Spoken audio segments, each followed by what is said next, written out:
É preciso estudar.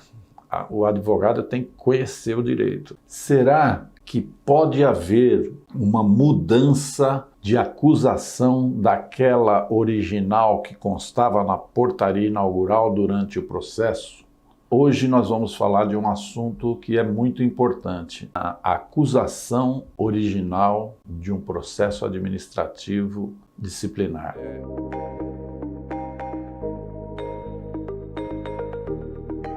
Um policial estava sendo acusado em um processo disciplinar, administrativo disciplinar, por um fato X e resolveu interferir na instrução procurando uma das testemunhas de acusação que reclamou ter sido ameaçada por ele. Nesse caso, ele deverá sofrer um outro processo administrativo disciplinar por novo fato não conexo com o fato constante no processo. Interessante, não é mesmo? Porque é um fato ligado ao processo, mas não ao fato do processo. Ou seja, o surgimento de uma nova acusação no curso do processo administrativo disciplinar pode ser inserido dentro do mesmo processo. Muitos funcionários são punidos injustamente porque os presidentes de comissões, os defensores desconhecem particularidades processuais do processo administrativo disciplinar, como é o caso da obrigatoriedade do aditamento da portaria inaugural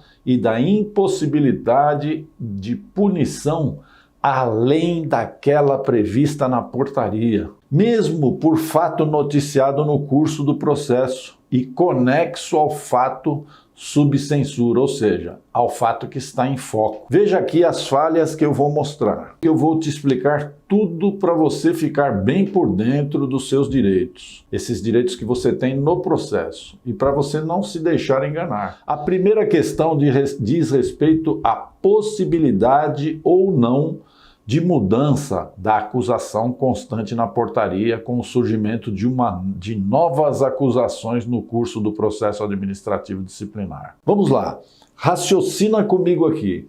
A instauração de um processo penal ou administrativo disciplinar tem que resultar de uma conclusão prévia acerca da violação de dispositivos certos do Código Penal ou do Código de Disciplina do servidor público, certo? Tem que haver antes, né, uma idealização do fato cometido e tem que ser um fato certo. E esse fato tem que ser típico, ok? Um fato típico, ou seja, cometer uma infração e essa infração tem que ser adequada a um fato típico. Bom, isto posto, fica claro que a acusação deve ser expressa. Isso deve se dar logo no início do processo, mediante o que? A exposição dos fatos constitutivos da infração funcional e o respectivo enquadramento legal. E isso é muito importante para a defesa, a adequação do fato e a respectiva tipicidade jurídica. Vamos em frente. O processo, então, segue o seu curso e depois de colhidas as provas e as contraprovas pela comissão oficial, observa-se que a responsabilidade disciplinar do acusado deva ser alterada em razão da descoberta de motivação de conduta ilícita diversa, diferente ou até mesmo suplementar àquela que constava na portaria inaugural. Ou seja, descobriu-se coisa diferente daquilo que estava lá atrás. Nesse caso, será necessária a formulação de uma nova portaria, aditando aquela portaria original, para concluir os novos fatos surgidos durante a instrução. Para que isso daí? Por que tem que haver? Isso tem que haver no intuito de que o processado possa exercitar amplamente o seu direito de defesa. Ou seja, a acusação inicialmente articulada deve ser modificada para a inclusão dos novos fatos, ok? No entanto, é necessário respeitar a ampla defesa, dando ao acusado conhecimento dessas novas acusações, com um tempo hábil para que ele possa produzir as contraprovas àquelas novas acusações, ok? O que não pode acontecer é a punição do servidor por fato não expresso na portaria, seja ela inaugural ou de aditamento, sob pena de cerceamento de defesa. E é aqui que se vê as aberrações jurídicas. Por quê? Você vê comissões processantes querendo punir funcionários por outros fatos que surgiram durante o processo, até mesmo sem aditar a portaria, relatando que testemunha tal disse que o funcionário fez isso e fez aquilo e aquilo outro, e que há documentos que provam que aquilo outro ocorreu, e então ele deve ser punido por esse fato ou aquele outro que não constava na portaria. Ou seja, não constava ali na portaria, então, mas mesmo assim eu vou punir porque a testemunha disse. Não existe, não pode, é impossível. E a gente vê acontecer. Bom, o Superior Tribunal de Justiça já se posicionou nesse sentido. Então, não há o que se discutir. Mas você sabe o que é que eu vejo acontecer muito ao longo desses anos de carreira? Há comissões processantes formadas por pessoas que pouco conhecem o direito. Às vezes não tem formação jurídica, ou tem, mas não exerce a profissão. Então fica difícil perceberem a sutileza dos dispositivos legais e dos princípios constitucionais que superam tudo em prol da ampla defesa. Se você pegar, por exemplo, um hospital onde vai haver ali uma comissão processante entre médicos, eles não têm formação jurídica, professores em alguns municípios que não têm defensoria, não têm uma parte especializada para fazer, não tem comissões, existe o quê? Uma má formação de comissões, tá? Então, a gente vê aberrações.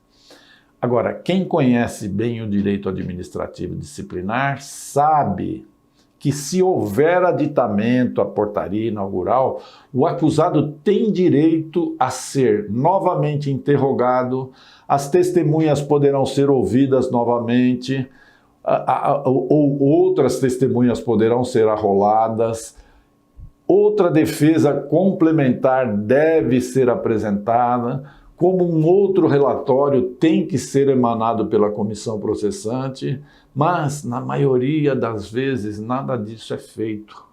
E quando um processo assim chega nas minhas mãos, apenas em fase de recurso ou para a reintegração de um funcionário que já foi demitido, ele vem repleto dessas nulidades processuais. Então, é preciso estudar. O advogado tem que conhecer o direito, estar atento a tudo isso para evitar a punição do seu cliente antecipadamente.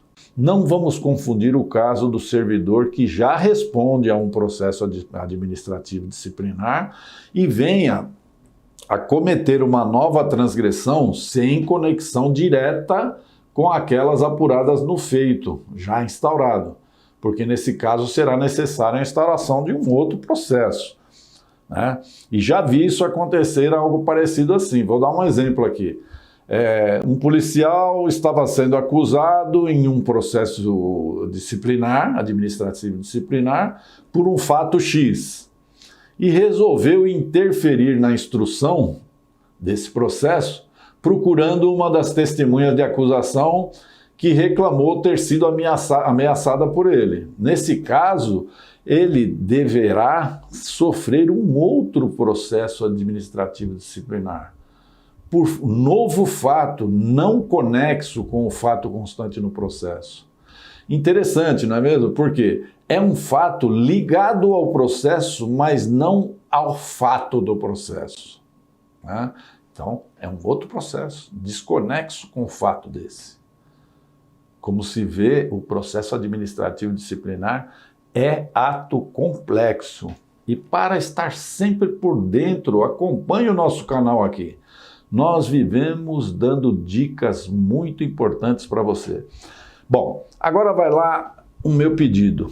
Para você que já é nosso amigo, se inscreva aqui no nosso canal e dá um like nesse vídeo, por quê? Você me ajuda e ajuda os seus colegas e, sinceramente, acaba se ajudando, porque uma classe ou uma categoria de pessoas que conhece seus direitos é sempre mais forte.